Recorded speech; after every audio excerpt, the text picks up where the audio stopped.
everybody. Welcome to our domain. I have my best friend, my ride or die, my day one, Shri next to me, the number one Hindu in my entire life, my grandpa. I am Suhi, aka Chef Suhi, and welcome to Reintro. With free speech comes great responsibility. Rest in peace, Stanley the GOAT. He gave us Spider-Man. Thank you so much for joining on this journey. We're going to have today, tomorrow, and so on. Nothing set in stone, but from this moment onwards. But right now, we are here. We are live. Let's fucking go. And with that, let's pass it on to one and only, the legendary Bluetooth extraordinaire, the one that fixes PCs for a living for some reason, Shri.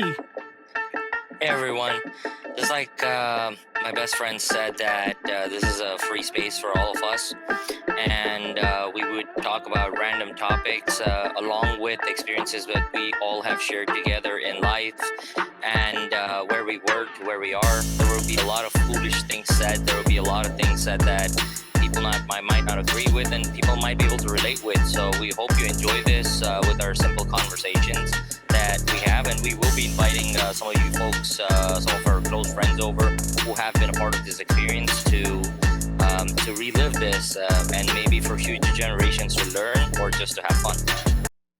Before getting started, Shri, I would like to apologize to you. This was supposed to start a long time ago. Life came in the way, and we were originally going to start our podcast last month. But life came in the way. I procrastinate as well too. Honestly, when um, I know it's probably you have very similarity, but with me, when I try to start something, I throw everything at it, like my energy, excitement, like all into it, and I'm very eager about it. But the moment a small distraction comes, it's just like, I'll do it when it gets better. Um, but I know you've been very patient. You've been very patient and open and responsive and just waiting, especially knowing all the situation, knowing about the kids and everything. And I appreciate that. I appreciate you. And I just want to apologize, start from the beginning.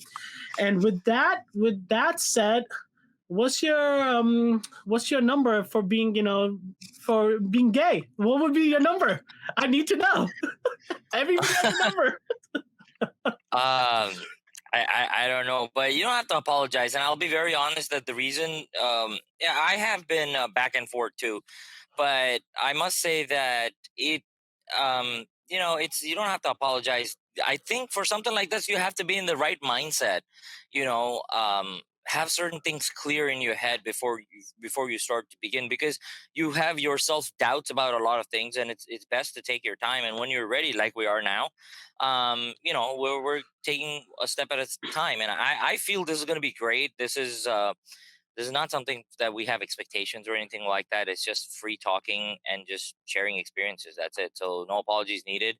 I'm very excited that we finally are here. I like the whole background and everything you've created. This already starting to look good. Yeah. So let's do this. Yo, I know you're not into like mainstream topic as much, but you did know about the Jada and Will Smith shit, right? Yeah. Yeah. And us growing up on Will Smith, and that's the reason why I want to bring up, because most of our podcast is going to be very nostalgia.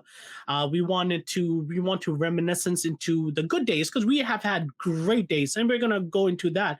But I want to talk about, and I've spoken this with my wife, I've spoken with the other people, but the reason why I want to speak with you is you don't have the connection to mainstream media like I do, Yeah. because I'm very involved in it, like TV, music, all that shit. I've been very focused on it. But Will Smith, we have all grown up with his music, his shows, his movies. What did you think of that scenario? Well, I found out. I remember this. I was in a watch store in Vegas, and one of our friends wanted to purchase something for their daughter or something, so they were just looking. And my brother-in-law was like, "Hey, did you hear this happen?" And I was like, it's on Oscar, so it must be one of those gimmicks, something Seth Rogen wrote down or something like that. But for some reason we had time to kill. And honestly, the watch people who work there kept asking us, "Hey, would you like to see this? Oh, this is one great one on you." And we're kind of like, we have no interest in this. So I was like, all right, let's see what's going on. So I pop out the video and I start to see, and I was like, oh, because it just hits you. It comes very fast. You don't know what happens. And I was like, oh man, was this fake? Was this real? Then you see all the employees gathering around us. Everybody's looking at this video, like, on the thing, and everybody had their opinion. What I was trying to break it down and understand where it's kind of like he is a little upset about this. Then something happens in terms of like Jada Smith makes a face or something. Now we don't know if she told him something, or if she didn't say something.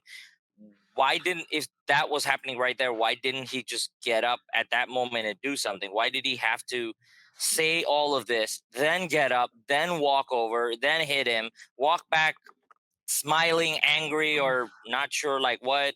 But I think Chris Rock handled it well. Whatever it was, he handled it well. That's all I'm looking at this. So I don't think you know the true history of Jada and Will Smith.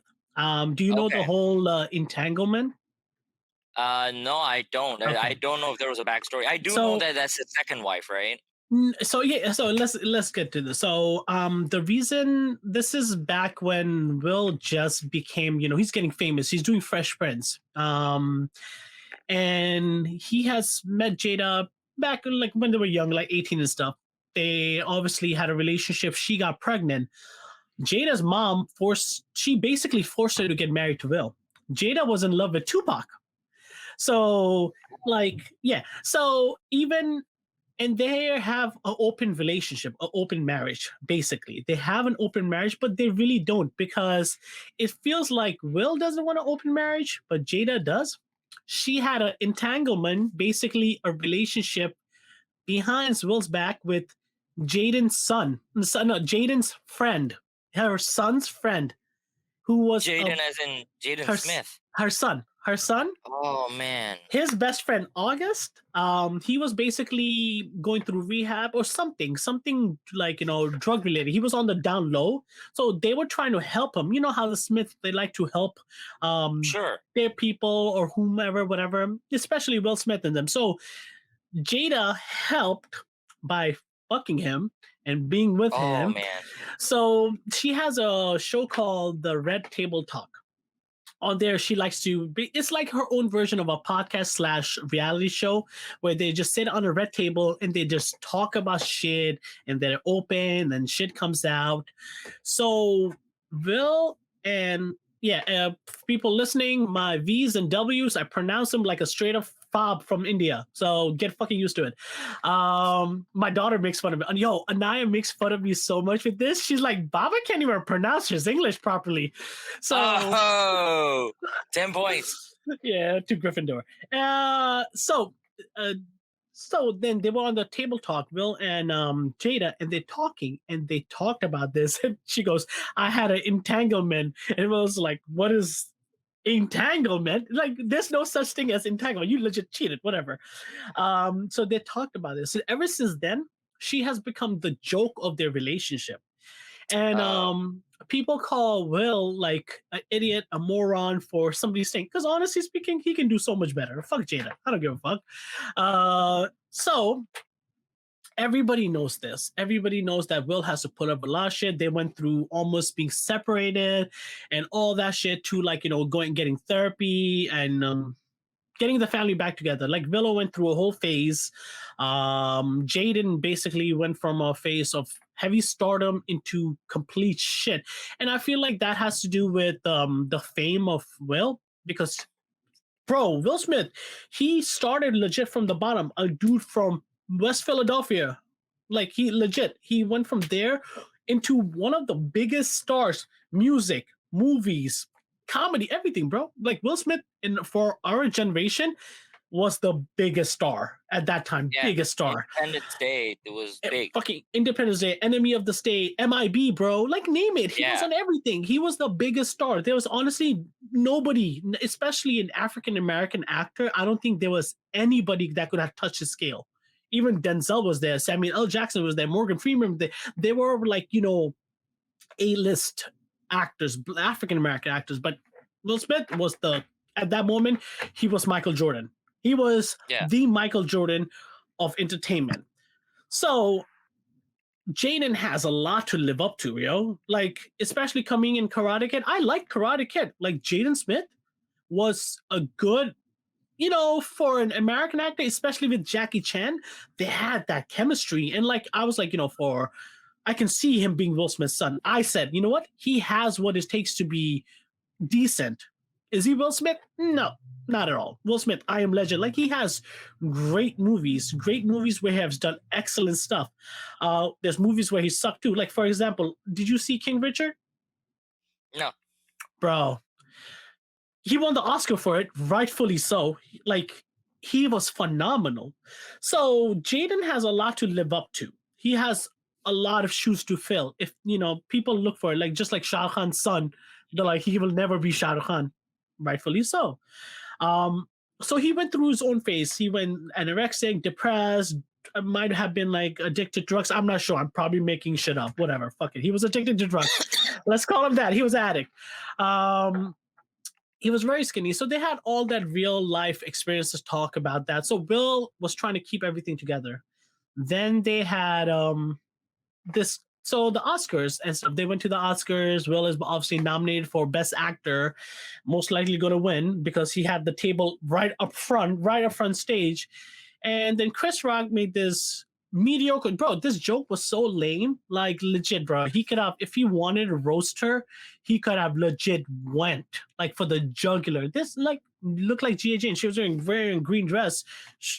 I don't fucking know. How's that a horrible joke? Whatever. Will laughed. He actually laughed. You could see Will smiling and laughing, and Jada rolled her eyes.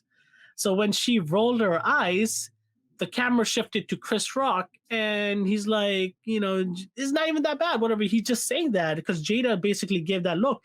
At that time, she might have also given Will the look, or maybe some shit like this hilarious things where people say like, because we don't know what they said or what was said, people go like, oh, Pac wouldn't have done that, basically. Basically. And this another one that go like, that's why I fucking had the entanglement. August wouldn't have fucking done that. So basically, like something had to be said or look might have been given, because a dude cannot go from laughing.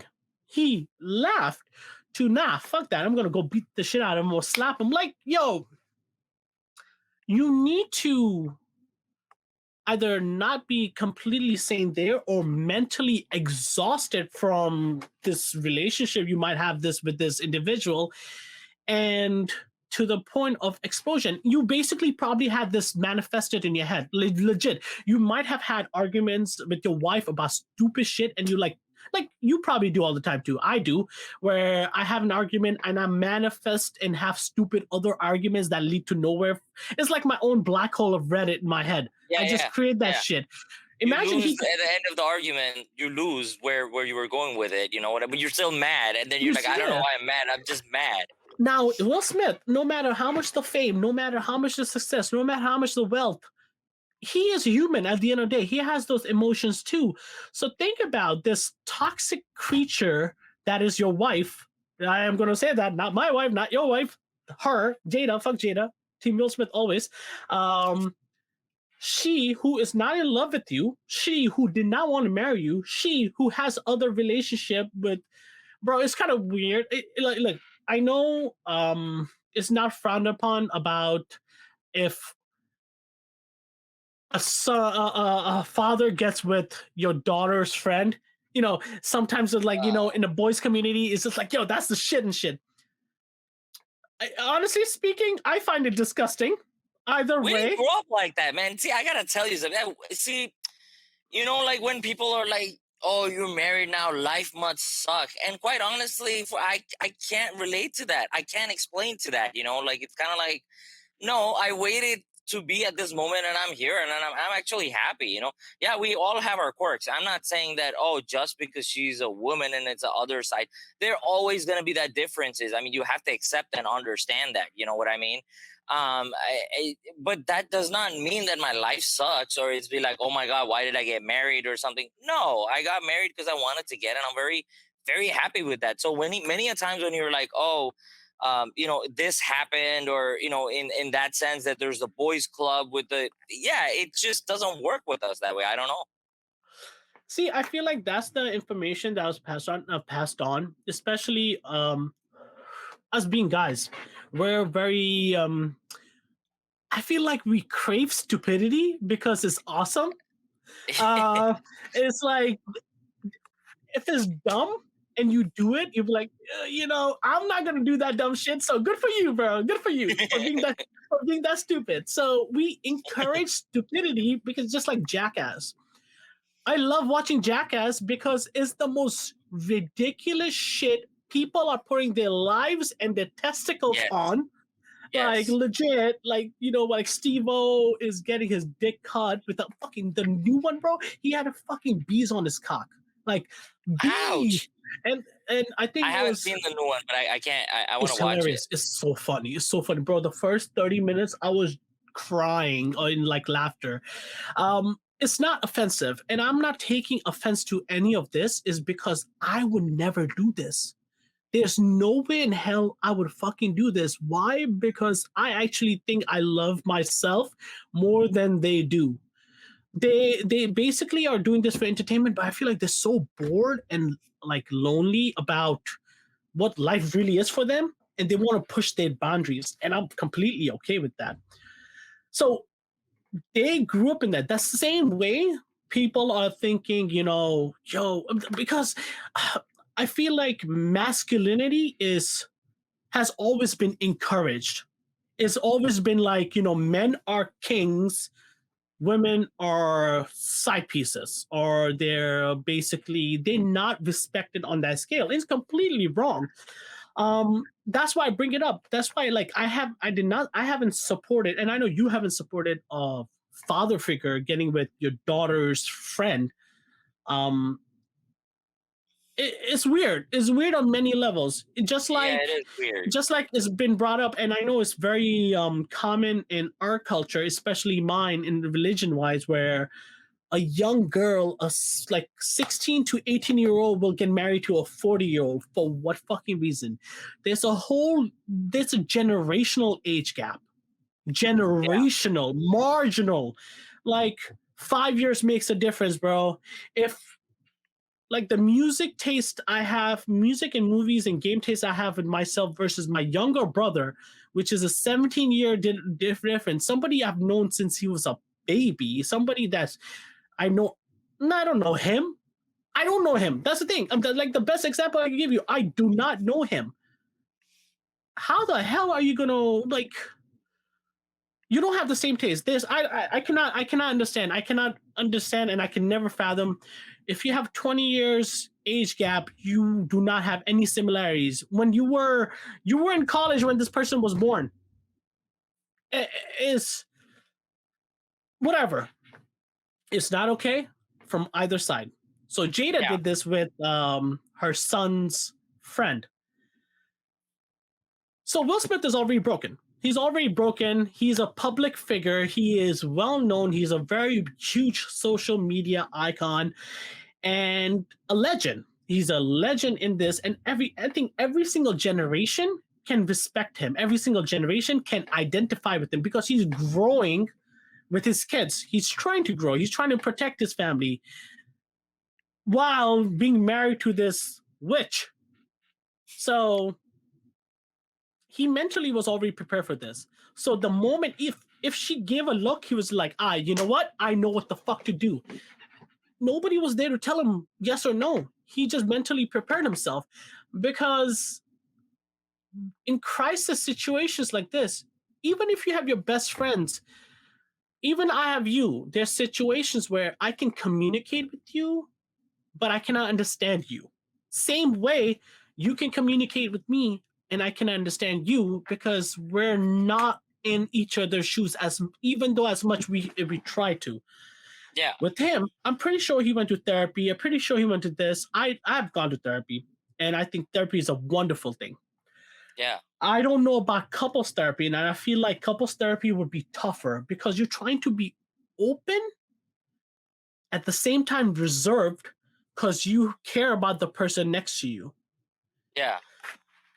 In order for you to just be like that, fuck that, she's a bitch or fucking whore, she cheated on me, like that. Like if you do that in couples therapy, you're just starting from like fuck that. This is what you feel like, and I'm pretty sure Yeah. a person that did not want to marry you, and is in love with somebody else has a bunch of shit because in her table talk she said that she was very unhappy for a long time, she was depressed and all that shit, and then she reinvented herself and she like, I'm Jada, I'm no longer a mother, this that, which is all respectable, but I felt like she basically wanted to say that she has her own fame and she doesn't need to be called Will Smith's wife, because she has done marginal small shit, like she was in Matrix, but it's Will Smith.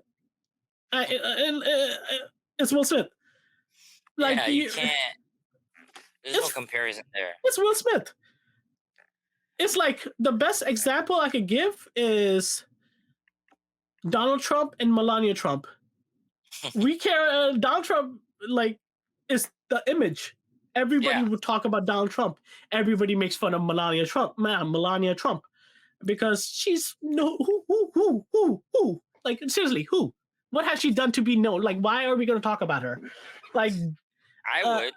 for what She reason? married Trump.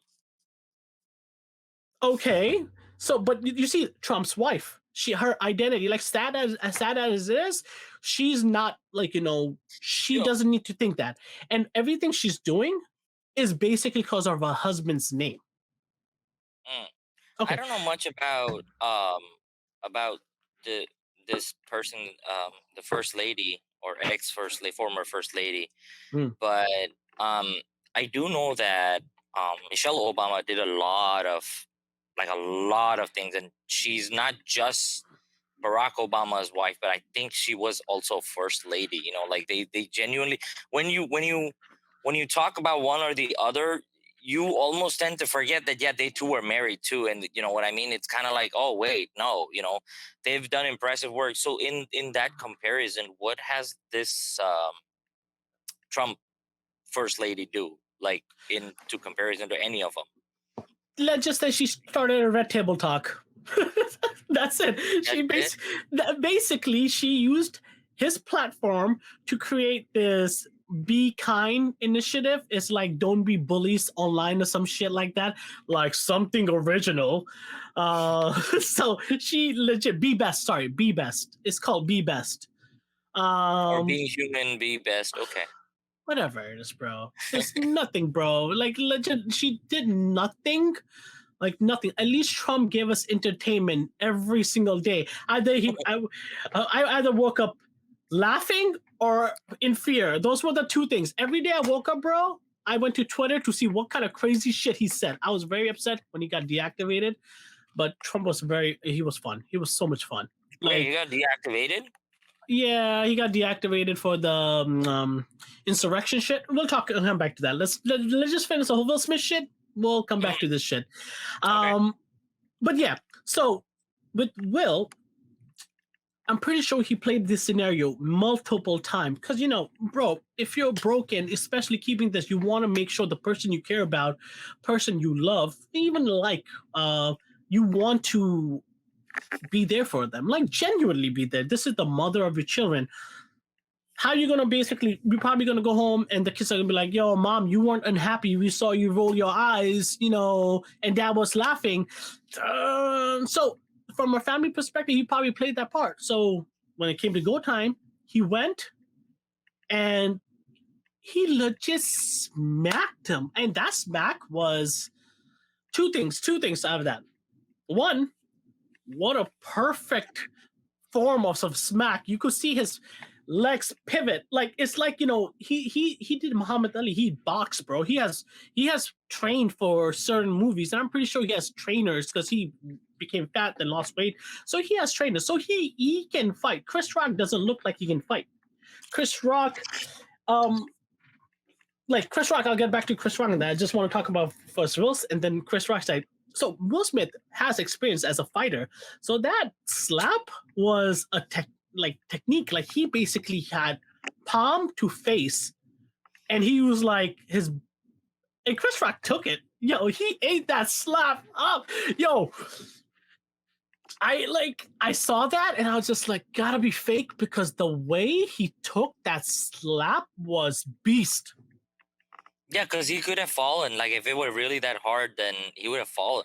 It might have been hard, but bro, it was definitely, it looked it because the way you could if you position the way you see it, Will is driving his force from his feet. Like he is driving it without losing his energy. And this dude smacked him and he walked off like a G. I'll tell you something. He walked out gangster as shit, sat down, and cursed him out. Bro, after Chris Rock said Will Smith slapped the shit out of me. No shit out of me. No one believed it.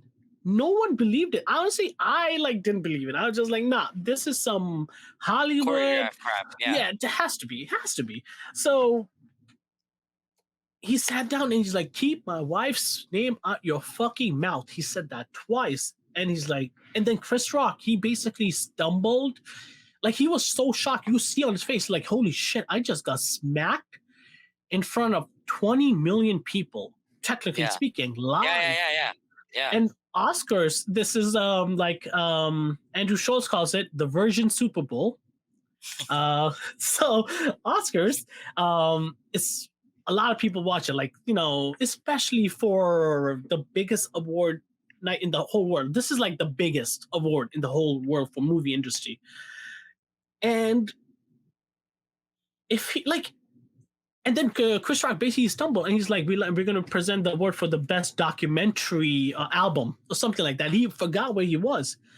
Later on, it comes out that Chris Rock, when this happened, he was originally bullied. He's from Brooklyn. I think he's from Brooklyn or something. And he was bullied. Like he was harassed, I think sexually or just harassed as a teen in high school or middle school, whatever it is. I forgot. Is Chris Rock? Chris Rock, yeah.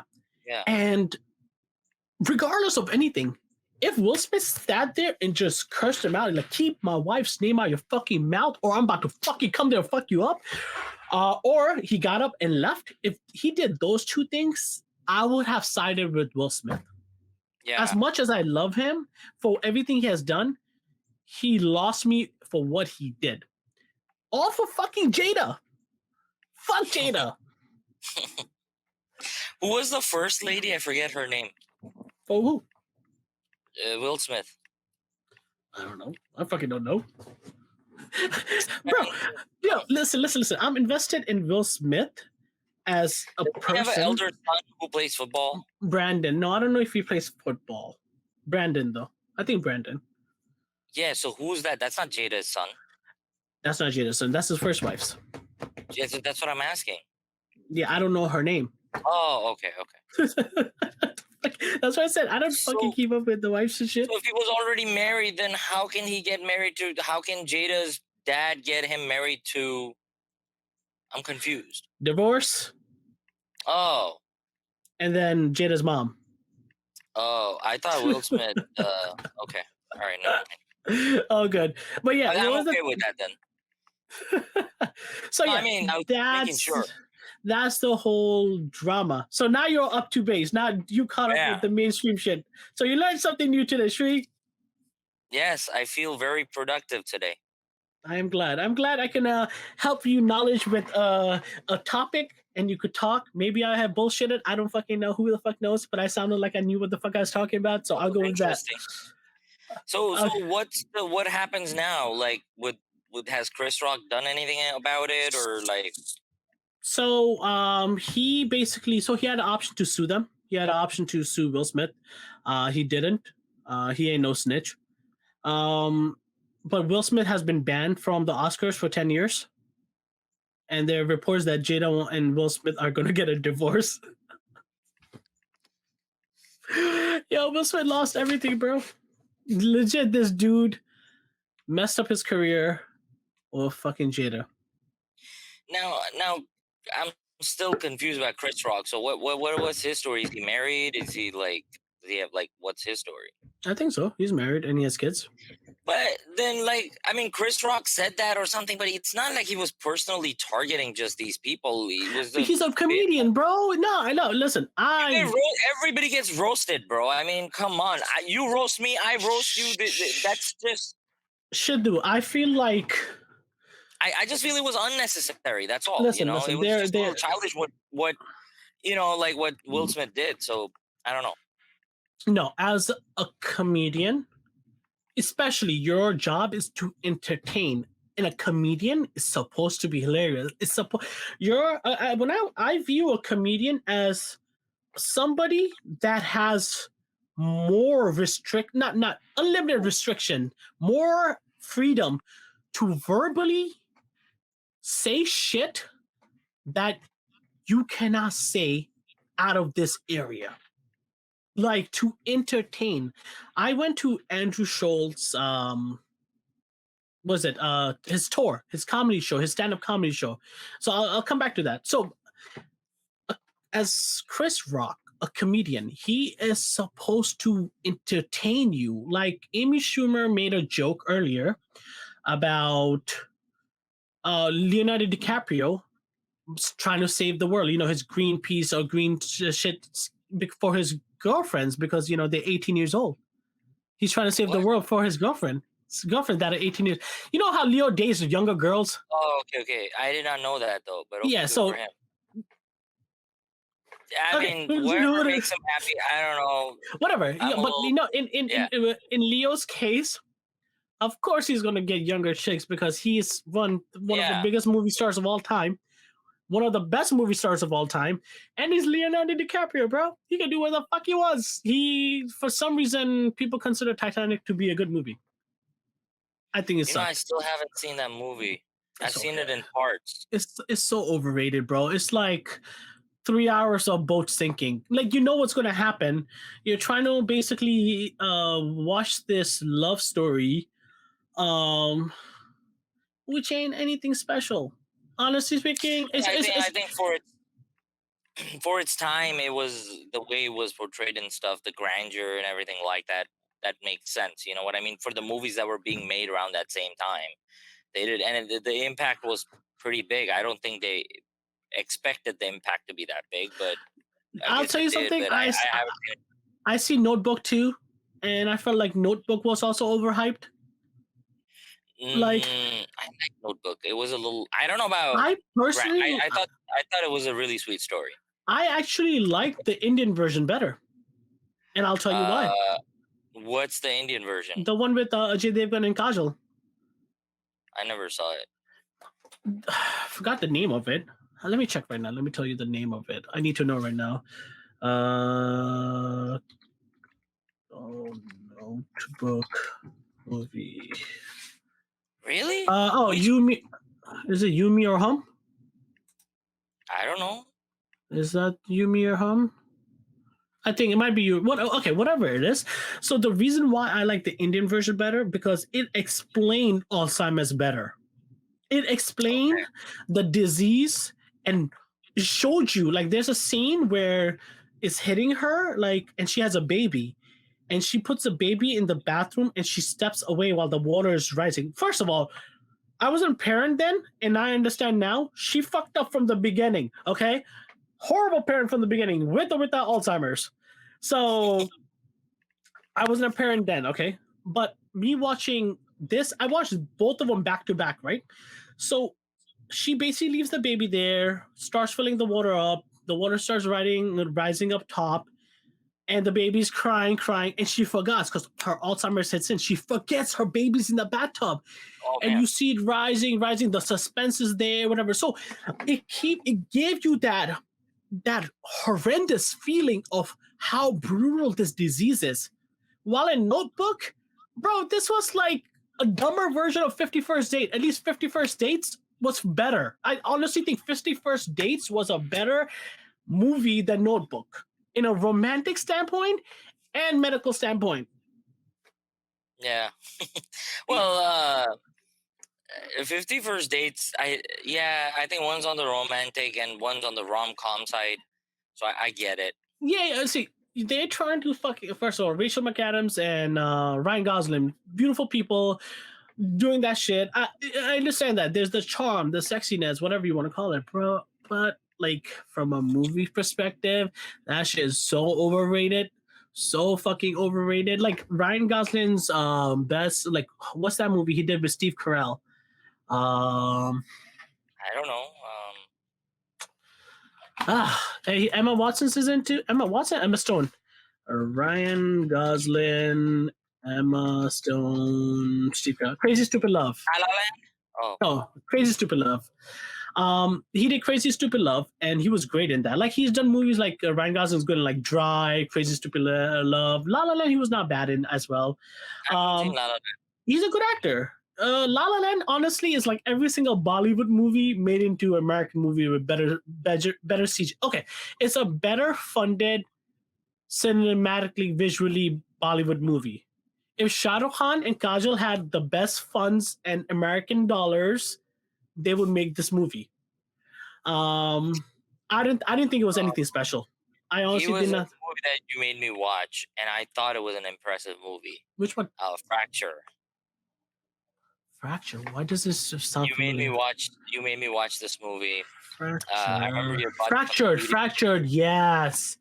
It was an impressive movie. Is it fracture or fracture? Fracture.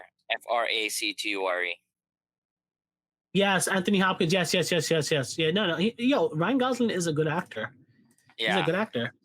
But okay, so these movies are way overhyped. So we've completely jumped topic. We went from Leo to this shit. We got to go back to the comic standpoint for Chris Rock and why he did that. He just made fun. He just made the most blandest joke. That was not even written by him. It was written by somebody that works for the Oscars. So he's reading. Yeah. See, now that this starts being more and more crazy, where Will Smith should have known that it's highly likely that's what has happened. I mean, Will Smith is no new person to Oscar, so going and beating him makes no sense for whatsoever. Like, it just makes no sense. You could have handled it differently. That's the way I see it. Yeah. I see it the way I would have supported Will Smith if he did not smack him. I supported Chris Rock because he ate that smack like a champ. Yeah. Dude just sat there. Okay, so I went to Andrew Schultz tour on Saturday. Me and Saad went there. Oh yeah, you were telling me about it. How to go? So I discovered Andrew Schultz in like right before pandemic. I mean, I've seen his shit earlier than that, but I was never into his shit. Then Saad, he basically started sharing more and more clips and stuff. He like, yo, this dude's funny. He came out with a Netflix special, and I like this is the comedian I've always waited for. He looks and sounds familiar. For example, he reminds me a lot of Larab for some reason. That his nose and his laugh sounds like that cocky, confident thing. Like Larab has that for no fucking reason. Like Larab has that shit. He just has that. It'll be for the most useless sense. Even when he bullshits and gets caught, like Larab, when he bullshits and gets caught, he still has that cocky confidence. So Andrew Schultz has that. And he has that in his shows where so many times he says the most dumbest shit, but with full confidence. So he has that familiarity as well as he has that raw, edged, like savageness. Like, I don't give a fuck. I know what I'm saying, and my intent is what I know. He's like, I have only comedy behind it. It's only like I'm gonna say shit that you thought of, but in the most outrageous way that is gonna make sense. If you take offense for it, you are already looking to get hurt. If you find any negativity, you have nothing but emptiness over there of negative. Like it's empty. It's just filled with negative space. So his comedy is so like true. He's very cultured in his comedy. When he roasts you, he doesn't personally attack you. He overall attacks you, like in a sense where if you're Muslim, he'll go for the entire culture for not the jugular, but the very close in a very comedic way. So when I went there, First, I went to Dave Chappelle. Have gone to Chris Rock. I have gone seen Kevin Hart. I've seen comedians I've seen like Hassan Minaj and stuff. Like I've seen greats and I've seen okay comedians as well at the same time. This was special. The energy was different. The energy was diversified. Like if you go to Dave Chappelle's one, you're there for the legend. His storytelling is excellent. It's second to none. Like Dave Chappelle is my number one comedian. I grew up on Chappelle's show and everything, and he's very honest. But at the same time, he's an icon. Like he's an icon where he cannot be replaced. He's like the Eminem of comedy. Like you're not gonna go head to head with Eminem freestyling because Eminem could lyrically destroy you. Like he will basically destroy you, your family, and your generations. Like he has ruined careers. Same with Dave Chappelle. People look for Dave Chappelle for his input, his influence, his wording. So when I went to Dave Chappelle, it was very of a reserved crowd, which is there for this comedic mastermind. Okay, we're there for his intellect, his ideas and stuff. When you went for Andrews, it felt raw, it felt authentic because everybody was there for everybody. I think the way he speaks is a surprise. We're expected what Dave's to do. He's going to take us through a journey and he's going to deliver us the most epic content. With Andrew, you have no idea. This guy, he has no hold bar, and we love it. And everybody in the crowd felt it. They wanted to get roasted.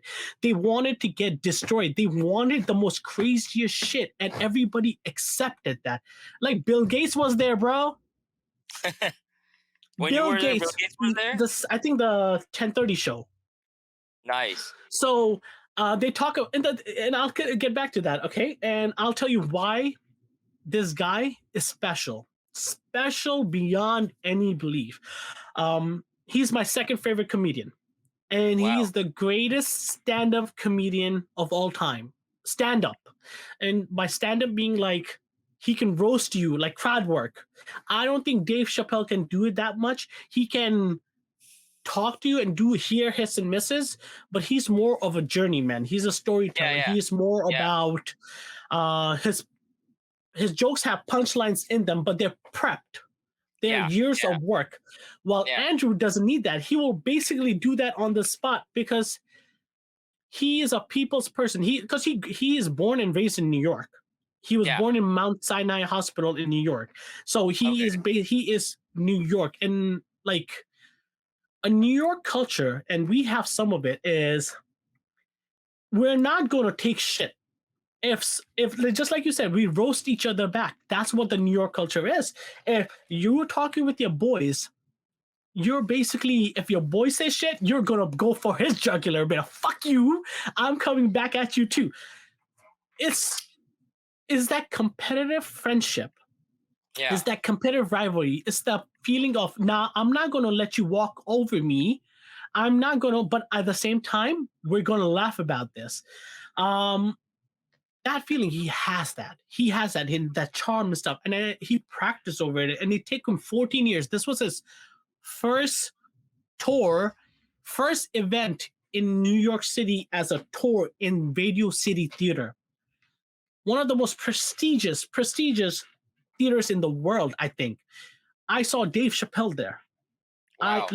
I saw him in that theater, and I'm seeing this guy on his first tour, and it was his first live event back home, New York tour, back home, and it felt very he was hilarious, bro.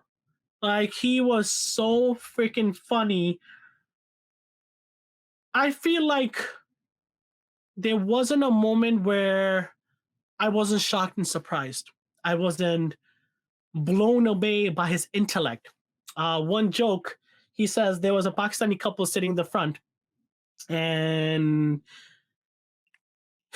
he basically is like, so how long have you guys been married for? She's like, 1 year. Be like, 1 year? Like, how long you know each other? Like 3 years. Like, okay, 3 years. Any kids? Like, no kids. So you're on the birth control, and she's like, no. We're praying 5 times a day. So he's like, yeah, you're praying 5 times a day. He goes, somebody got to get down on those knees. So so his jokes are very. It's not wrong because you could take it in two ways. One, you sing a prayer. Two, Yeah, blowjob. yeah, So yeah. it's just like you take it, and then one of his funniest jokes, and this is how he opened with, like let me like just say how brilliant it is and how unexpected it is, and I'm gonna tell this to you, and you can just imagine. So the joke is, there's an Asian girl she's literally sitting in the front, and she has a sign, and she's like, and he takes the sign and says, "Roast me, it's my birthday."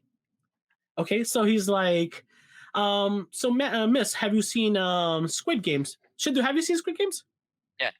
Okay, so he's like, Miss, have you seen Squid Game? She's like, yeah. She's like, what did you think? And she's like, eh. He's like, I thought it was pretty good, but I got out of Squid Games that they're racist.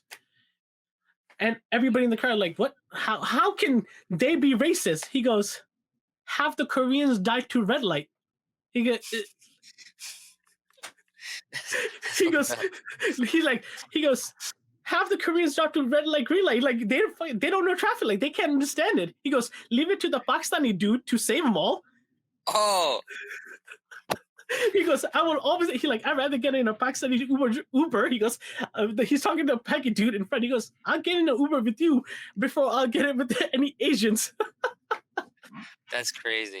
Yo, the entire room erupted. Like nobody would think that. Like, yo, Yeah. legit, I was just like sitting there going like, how can you make Squid Game racist? Yeah, it was funny. And then, yo, it's just like what he does is he blends in like stereotype with stupidity. It is so perfect. It's so perfect. And then like it was his boy Mark that also is on his podcast, Flagrant 2. Like Mark and Akash. Akash came. I knew Akash was gonna do there. He's growing on me. He's copying Andrew, his style. Like that's his best friend, and they're on the podcast, everything. Up until his last crowd work, I thought he was mediocre. I thought his jokes were like, he didn't know how to lead. Like he didn't know what crowd to cater to. Like the way Andrew is, he's a white man that can cater from New York that can cater to any crowd. Hispanic, Jewish, Muslim, Black, whatever you want to call it. He can cater to any crowd because he has that dialect, intellect, and interaction with that, like, all this different diverse society, because he comes from a place of diversity. That's the one thing about New York. It is diverse as fuck. It is one of the most diverse places. Shit city. Fucking hate that city. It's like one of the worst city in the world. It looks like a trash can. Like every street is a trash can. Every street. Times Square is a trash can. But whatever. He has that personality and he brings that. Akash was trying to find that. He's a brown guy who would be considered whitewash because he is more for America, like majority of us are, but we also have more connections with back home because I don't know, we have much more. We together had that bond, especially with the group of friends we had it. So his comedy was whatever.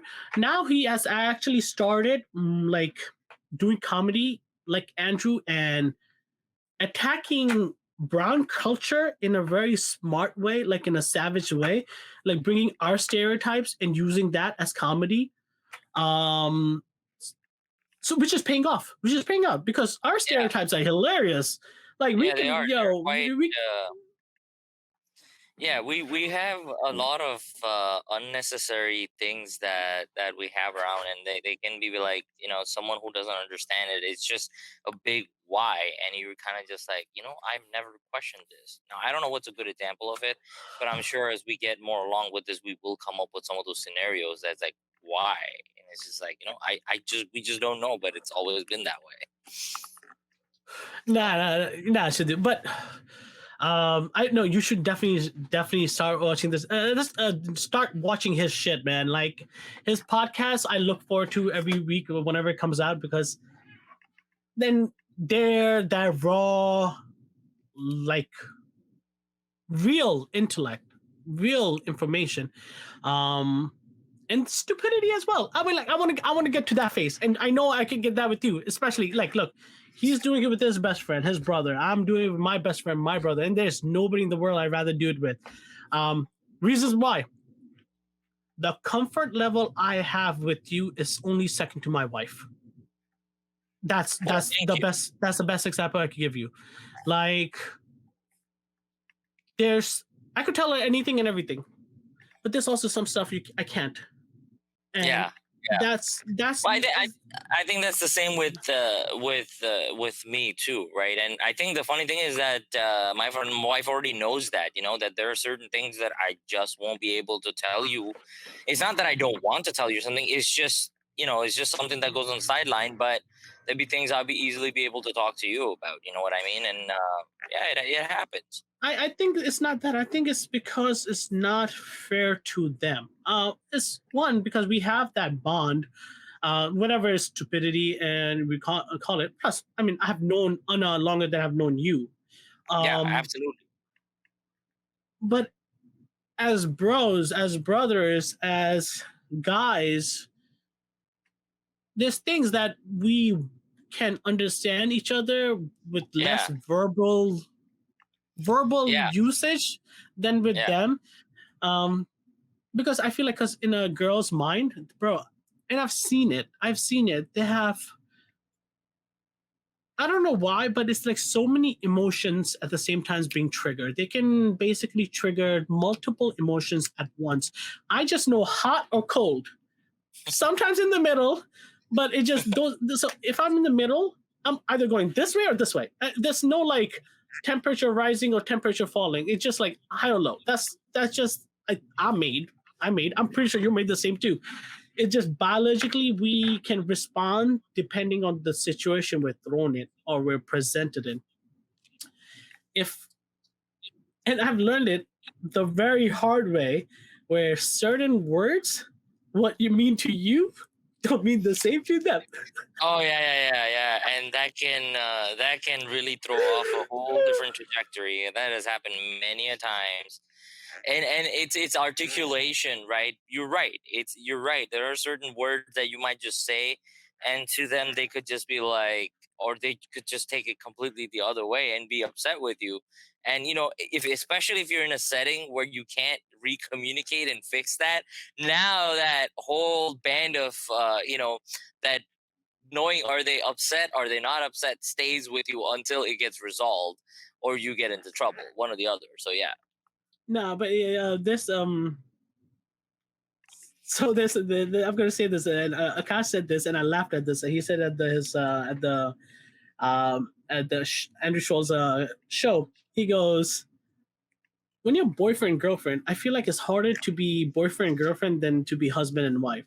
He goes, when you're a boyfriend girlfriend, and if your girlfriend is upset, you'll be like, oh no, my baby, she's upset. Oh no, what are we gonna do? He goes, with your wife, we're like, where the fuck is this gonna go? She's eventually gonna come back. We're like, we pay the bills together, we share the same bank account. He like, it's just like, it's so much. He like, in that sense, is really, and I'm just like, I'm laughing, but at the same time, like, what he doesn't know is my female has so much power now Yeah. that that It if I don't work blink, that way. yo, especially her being the mother of my kids, bro. Yeah. It's Mama oh bear man, power. It I forget. supersedes a lot of powers in the world. See, I'm a proud girl dad. You know that. My girls are my everything. Yeah. But they would throw me to the sharks for their mom. Rightfully so. I will gladly do this, but I'm just saying, thoroughly like, and yo, as the whole father experience, bro, it helped me, like, help identify females and their struggles and all that Yeah. shit, bro. Yo, bro, legit. So that's what I'm saying, with the whole emotions and everything they go through or they have gone through. And as young kids, bro, we also oogle like at girls, like, holy shit, she's hot. Holy shit, Yeah, like, yeah. yo, she's Yeah, of sexy as course. shit. Because we think with our fucking dick. We're like legit. No, but you have to understand. I mean, if If that didn't happen, you won't be able to find it. That's never gonna change. It's been there since humans have existed, and you just got it's one of those things that you can't get rid of. You just have to learn how to control it. That's the only thing, Pro- pros and cons. Pros and cons. Okay. Pros that, cons how they feel or how Yeah. they're how they like at the end. So different emotions. So they have multiple emotions being triggered by certain words, certain things, certain actions, and See, like I want to pause you right there. Hold on. You specifically said, you know what I mean? You specifically said that, oh, if you're oogling them or something like that, it's not right. That's not the problem. The problem is they want to be oogled by the right person. You just happen to be not that person. You know what I mean? So it's kind of like, how would you know what they're looking for? Because sometimes they're like, oh, why can't you be a sweet guy and this and that? And when I was growing up, I was being told like, Shri, you need to be a little bad man, because you're too nice, for them and stuff. And I'm like, man, this whole time everybody's been telling you gotta be nice, boy. So you follow the steps, and now like, yo, man, nah, you gotta be nice. So, I mean, you gotta be bad. So it's kind of like I'm not getting this here. What's the formula here? You know what I mean? so see, I feel like we were given the wrong information. We were No, I given I think that's always gonna be this way. You just gotta find your own way. Because you could be mm, in an emotion where you yourself could be in an emotion where you just feel like being nice, but the other person could be looking for someone a little more bad because they're in a mood for some naughty stuff. You know what I mean? So I don't what know. what people are getting wrong. The different stages of life. Mm, In different stages of life, you want different things. Like when you were a teenager, you had different aspirations, different dreams, different things you wanted to do. Same thing, you wanted to look in a different person. When you were in your 20s, you had different aspirations, different dreams. When you're 30s, or if you're a father or anything, in different situation, you have a different mindset. When you're young, you're told to be bad, not bad in an asshole way, bad in a very adventurous, bold way. Because as a teenager, girls as well want to see somebody exciting, somebody fun, somebody because they sure, basically they're entertaining. also in that horny phase. Girls are equally as horny as guys are. They're Sure. also in that horny phase. Then when you get older in your 20s, they want to settle. They want to go from adventurous into a piece. Some people don't, some people do. So there's different stages of Generally, that. yeah. Different Generally, stages. yeah. Now, like you said, the girls want to get, they only want certain guys to oogle the ones they give permission to. How do It's you not know permission. that? You How do you don't. know that? How do you know that when 9 out of 10 guys are hitting on you versus 3 out of 10 girls? Like it's not even the balance is not even equal because masculine, like men, have been given the platform that is okay to hit on a girl, like catcalling, wolf whistling, like all this stuff has been there. That's why like so much rape is there, so much child slavery is there, so much underage marriages are there. Like even in like India, that happens all the time. If you rape a young girl, the father and mother and the community marry that young girl off to the guy. Like the girl has no aspiration and dream, just give her away. So look, I can give you that, like that emotional weight carries with the girl, like 100% carries with the girl. Yeah, of course.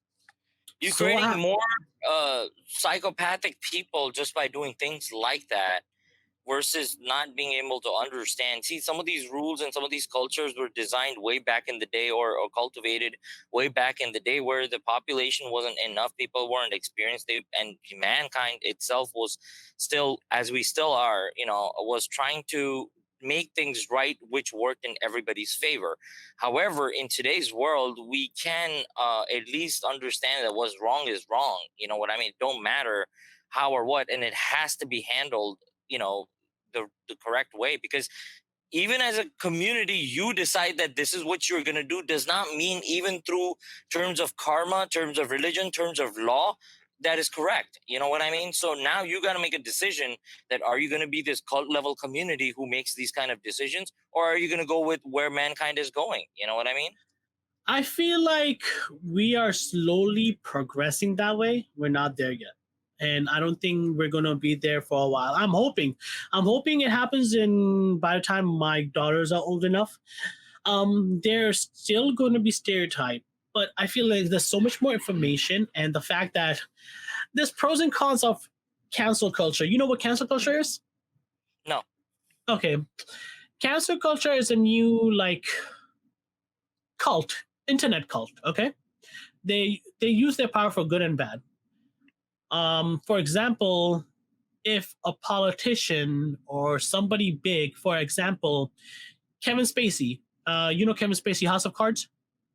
He No, basically 21. okay, yeah. So he basically had originally sexually assaulted and like basically was sexual with an underage boy. Okay, Yeah, on the set or something like that. And he had been doing it to others, but no one decided to say like anything. cancel culture helped cancel him. Cancel culture is basically is so much media outlet from like the social aspect from people outpour that people have to take act or it's going to affect everybody. It's just like throwing somebody to the fire. It's like sacrificing somebody. So rightfully so. But there's also moments that cancel culture tries to attack people that have good agenda. There's both sides, both sides. It's like politics minus the division without Democrats and Republic, right and left, whatever. There's both sides. It's good and bad. Um, Cancel culture is where I feel like it's going to lead into a different area, especially with female empowerment. There was, you know, the Me Too movement was there too. The Me Too Yeah. movement was a very big part of it, but it basically vanished.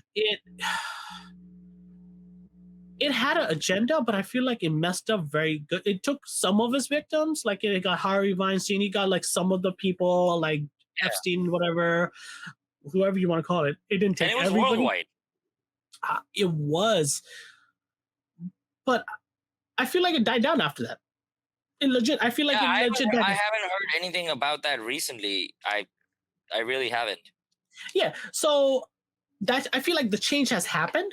I feel like a change has happened, and the world will get better as our kids get better. But at the same time, we had shitty information to go off. Like there are things we have done in our past, like they weren't bad to a degree where I'm going to be in jail, but I regret them personally for the Sure. ethics I did because, like I said, you're different for every single different age or stage you are in, from a kid to like a teen to a young adult to an adult to whatever you want to call it.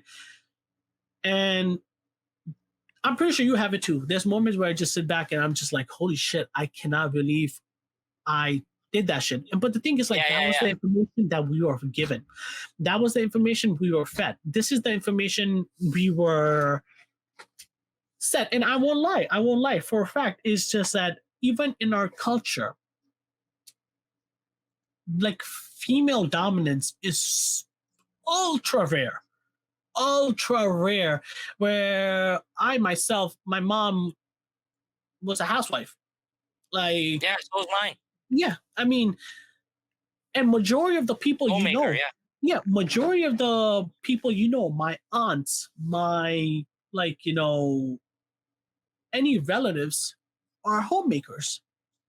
It's just, and that's the way you're shown. And then, I mean, I'm not saying I disrespected any female saying that. I felt it was so shortcoming. As and me being an adult now, it makes me look back. It's like, yo, you basically decided a lifestyle for a person or people, basically two people in this scenario. One person gets the shitty end of the bargain. Yeah. And parenting is shit difficult. Yeah. Shit difficult. I mean, there are many a times I still wonder, right? Like, it's kind of like, man, like, if you kind of think about it, my parents are saints. You know what I mean? I was a horrible, horrible child, crazy. And 50% of my life was, I think, growing up was actually my brother and my Bobby took care of me, right? So Goats. Yeah, yeah. So Love you, Bobby. She's the best. I know it's Bye funny. still haunts me on Route 9 Bridge. Till this day, every time I go on that blue bridge, I think about Pi because he always fucking kill me. Well, you asked for it, man. You asked. You gotta Bro, talk about that story. You gotta talk about that story. should we talk about that right now? Yeah, sure. Why not? Okay, for majority of the people that don't know Shri's brother, okay, bye. Legit, the most hilarious older brother you could possibly have because he's the perfect type, especially for Shri. He's the type of brother where he is gonna criticize you, judge you only to your face, and when you're not there, he won't give a fuck as long as you're safe, as long as you're good. Like if Shri doesn't want his brother to be part of his life, his brother's not gonna give two shits unless Shri calls. So, like, chill, dude. So, Pi is somebody that is the best way I could say he's Andrew Schultz. He's unexpected. One time, we were going to summer school. Yeah, we're going to, no. How can we go to summer school in Route 9 We Bridge? were going somewhere. We were going somewhere. We were Morning fucking time. going. Yeah, Yeah, somewhere. no, I don't know. yeah. Yeah, somewhere. Coming back And on the Route 9 Bridge. I dared. I'm like, wouldn't be. I just basically said it out loud. I say dumb shit all the time. I said this dumb shit. Literally, This dumb I can, shit. like literally, I can imagine you. You really weren't saying. You were talking in your own mind and just be like, can you imagine, bro? No, but I was being stupid in a stupid way. Like if a logical person would be like, "This is stupid." Mine was not logical. This is not logical. I said, "Wouldn't it be hilarious? This is a bridge, a highway bridge. This is a legit bridge. This speed limit is to stay alive." So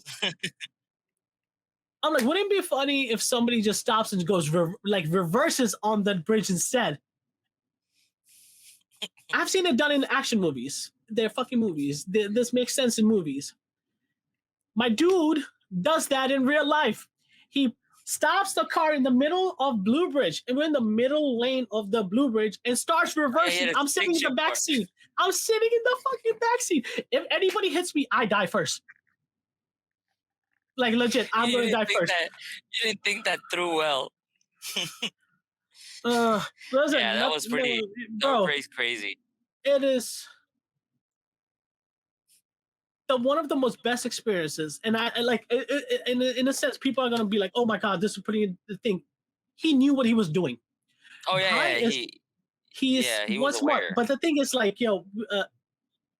Bai is the most hilarious person, and that's his brother, Shri's brother, complete polar opposite, completely different opposite. Shri will do dumb shit in a bold way, but never stupid shit in that way. I will do stupid shit in a controlled way. Yeah. And that's one story that I'm going to take forever. Forever with me. Yeah, it was one of those times. It was one of those times where we used to go to, the summer school early in the morning, and he would drop us off. And I remember, like, sometimes we would, because you'd be half asleep, right? Because we have to go there. And you're like, I was like, my drool was coming out of my mouth the way he was driving, because he would, that Walmart bridge turn or whatever, he would take it really, really fast. He was me, you, and Ali. The first thing we would go get into Mr. Reed's office or Mr. Reed's class, and then start talking. Half of the people are still half asleep. Oh, I remember that very well. Now, yeah, we had good, but then Bye Bobby, yeah, they definitely raised you. Yeah. Oh, yeah, definitely. Yo, I don't know. That's also a very big part because the way Pi and Bobby's relationship is, Pi has always respected her to be independent. Always. Yeah, absolutely, yeah. And they have that relationship. They have that dynamic where she works as well. She can do whatever she wants. Pi is working as well. And then they find the way to stay, like, spend time together. Like, instead of just being a homemaker, which was the identity, or which is the identity for majority of brown girls, like so many. I feel like there's so many. At the same time, I feel like that's what our wives had to deal with, because the role model to see, like, my Anna's mom, she was working, so she's a good example of progress. And I Yeah. know now culturally and everything is we're progressing where I think in Pakistan you have to be 18 years old to get married. Good. Like that like you have to be Yeah, by the 18 law. by the Good, law. good, good. I don't think Yeah. that exists in India. Like I don't think that's there in India. And then there's other aspects where people there's things in religion that is said. I feel like it is not worded. There's things in religion. I No, feel no, like no. You have to be. I think in India, if I'm not wrong, you have to be 18 to get married. But if the girl is mature. above 16, yeah, and if she They wants use to the take term that mature, decision maturity, or maturity. whatever, yeah, if she's willing to do that and she has consent from the parents, if I'm not wrong, depending on what age you are, then you should be fine. Which is similar to some states in U.S. too, like in I think in I think I 16. don't I quote think me 15 or 16. It's some wrong, yeah but something it's like all that. wrong. It's all wrong. Yo, I'll tell you this, man. We were 15, 16 as boys, and I'm just giving you as example as boys. I had no idea where my life was heading. I thought I wanted Oh to become God, an yeah, no, actor. I thought money and life would come at me easily. Um, yeah. I was thinking with my dick. I legit all I wanted to do was be horny, or I was always horny, whatever you want to call it. But it's just I like I think really, most of the folks are like that. yeah, You know, exactly. it's So not. look, one thing like you Yeah, really have no to be mentally stable, um, or have a direction in life, or knowing any idea of having a direction at 15.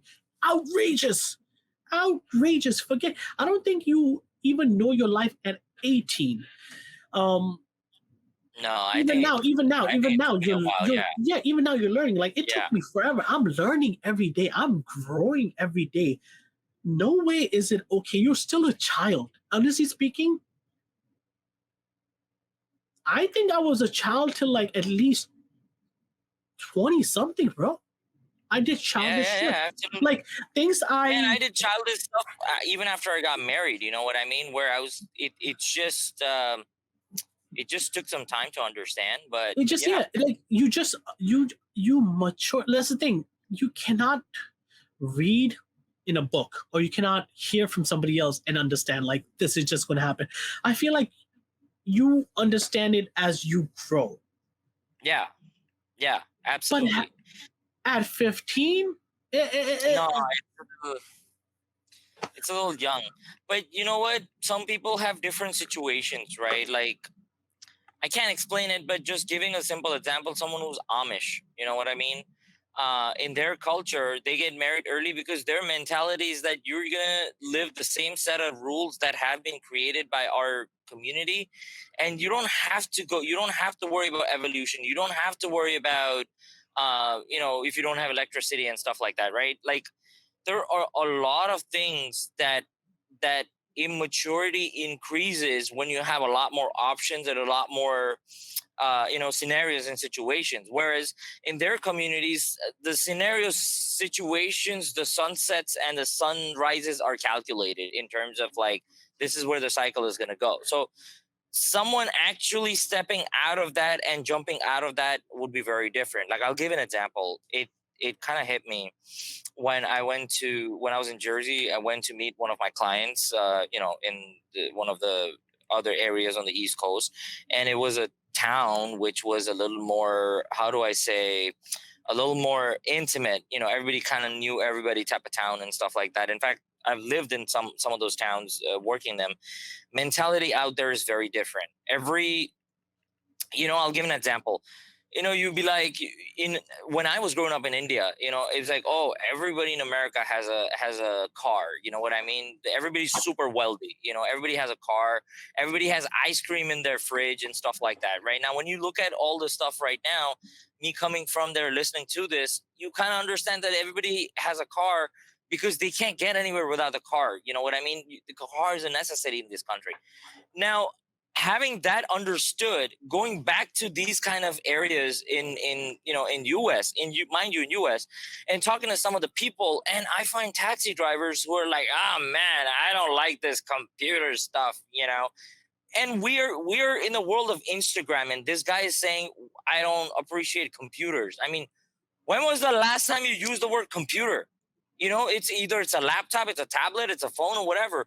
He's like, I don't understand the clicking and all that stuff. Typewriters should be able to do all of that. What? Why? And I'm like, yo, where's this guy been living? That is one step. You know, now you move further into the city. You talk to younger generations, like, hey man, how's it going? Standing in line of like McDonald's or whatever, and it's like, oh, I'm doing good. So what are you doing? I'm trying to raise some money over here. That's why I'm just working at this hotel or something. That's great. What are you studying? He's like, oh, Bible studies, you know? And I'm like, wow, I've never heard of someone wanting to take that as a thing. He's like, yeah, I want to be a priest. And I'm like, that's great. But then you talk to the third person, then you talk to the fourth person. You only have 2 or 3 different occupations that you talk about. Either it's Bible studies, either they talk about farming and continuing with the agriculture that their parents do, so literally live and work on the farmland, or move out. Just completely, it's like they don't really have any be like, oh, I want to be a tax preparer, I want to be an IT analyst, I want to be, no, that those things don't exist. And this is in America, you know what I mean? So this sounds like a third world country.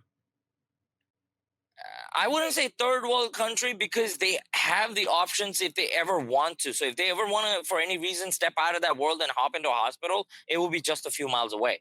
Does that make sense? So some But people, some mind, people choose to be in a cult, while others choose to have knowledge.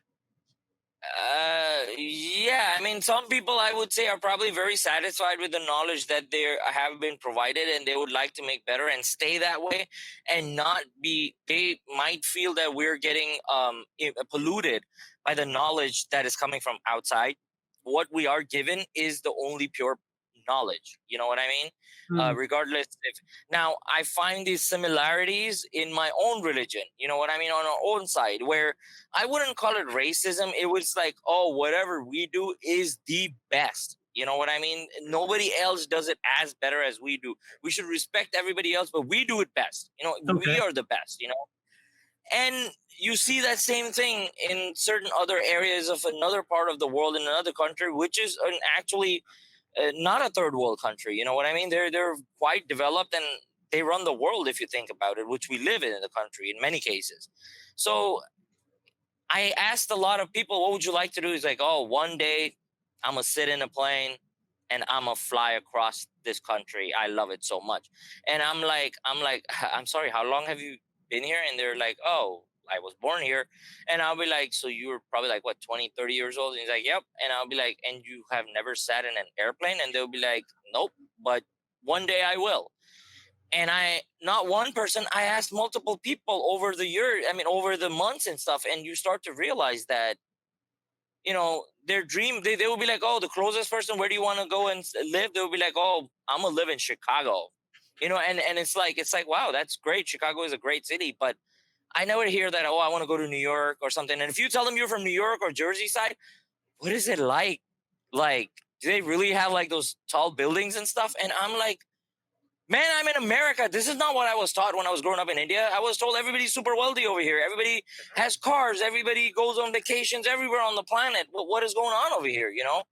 But that's the true reality of it. And this is something recent, you know? Yo, So I'm kind of like, man, this is different. what if they're living happily? They are living happily. That's the funny part. You know, they live happily. They try to do what they can for their community. They live happily. They're not interested in about ill people, about others or something like that. It's just a lot of other things that we feel that is wrong can be helped with. They don't want that help. Yo, so basically, with everything we have, we're basically taught that we can always get more, and these people have less, but that's enough, and they're just Yeah, basically living. And them choosing or dreaming of one day living in Chicago, like them dreaming small, they're living comfortably.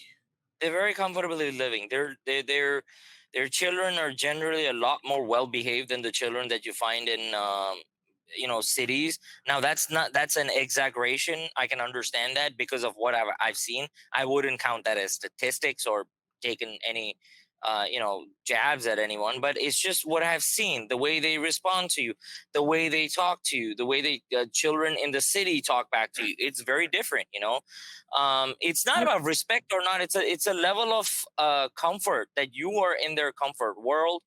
um East Coast, especially growing in Jersey, nobody cares about nobody, but everybody cares about everybody. There is a sense of respect.